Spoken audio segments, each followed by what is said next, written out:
Hello viewers, நீங்கள் கேட்டுட்டு இருக்கிறது வெறும் ரிவ்யூ. நான் தான் உங்கள் வெறும். நாம் இன்னைக்குள்ள பார்க்க போகிறது மங்களம்னு 2024 எடுக்கப்பட்ட ஒரு நியூ தமிழ் டப் மூவி எப்படி இருக்குது அப்படிங்கிறத அந்த உள்ள பார்க்க போகிறோம். இந்த படம் வந்து 2023 எடுக்கப்பட்ட ஒரு தெலுங்கு மூவியோட அஃபிஷியல் தமிழ் டப் வெர்ஷன் தான் மங்களம் அப்படிங்கிற டைட்டில் கொடுத்துருக்காங்க.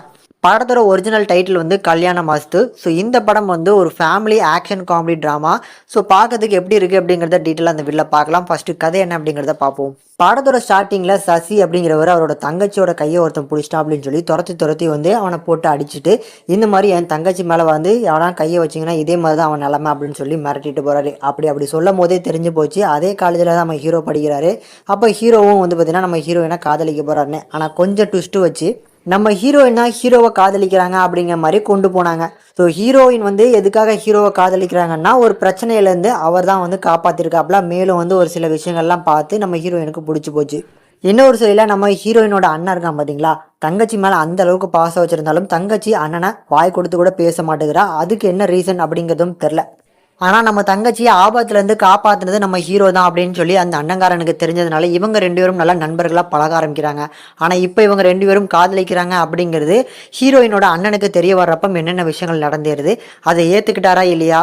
ஆக்சுவலி இந்த படத்தை ஸ்பாய்லர் பண்ணி ரிவ்யூ பண்ணால் கூட அந்த படம் தப்பு இல்லைன்னு தான் நான் சொல்லுவேன். ஏன்னா இந்த படத்தில் இருக்கக்கூடிய கதை அந்த அளவுக்கு புதுசான கண்டென்ட்லாம் இல்லை. இந்த படத்தோட டேரக்டர் நம்ம சிம்புவோட ஃபேனாக இருப்பார் போல். அவரோட பழைய படங்கள்லாம் பார்த்து நிறைய படத்தை இன்ஸ்பயர் பண்ணி தான் இந்த படத்தை எடுத்திருக்காரு. உதாரணத்துக்கு நம்ம சிம்புவும் ஜோதிகாவும் நடிப்பில் வந்த சரவணா அந்த படம், அதுக்கப்புறம் குத்து படம், இந்த மாதிரியான படங்கள்லாம் வந்து அங்கங்கே உருட்டி புரட்டி ஒரு படமாக எடுக்கணும் அப்படின்னு நினச்சி அந்த படத்தோட டேரக்டர் இது பண்ணியிருக்காரு. ஆனால் என்னதான் ஒரு சீனை காப்பி அடித்தாலும் அட்லி மாதிரி வந்து பண்ண முடியாது. ஏன்னா அந்த சீனை அதை விட பெட்டராக எடுக்கக்கூடிய டேலண்ட் அவருக்கு மட்டும்தான் இருக்குது. இவர் வந்து கொஞ்சம் சுமாராக தான் ஹேண்டில் பண்ணியிருக்காரு. பட் எனிவேஸ் ஒன் டைம் பார்க்கக்கூடிய ஒரு ஆவரேஜான ட்ராமா, ரொம்ப ட்ராமாட்டிக்காக இருக்கும் அப்படிங்கிறத மட்டும் மைண்டில் வச்சுக்கோங்க.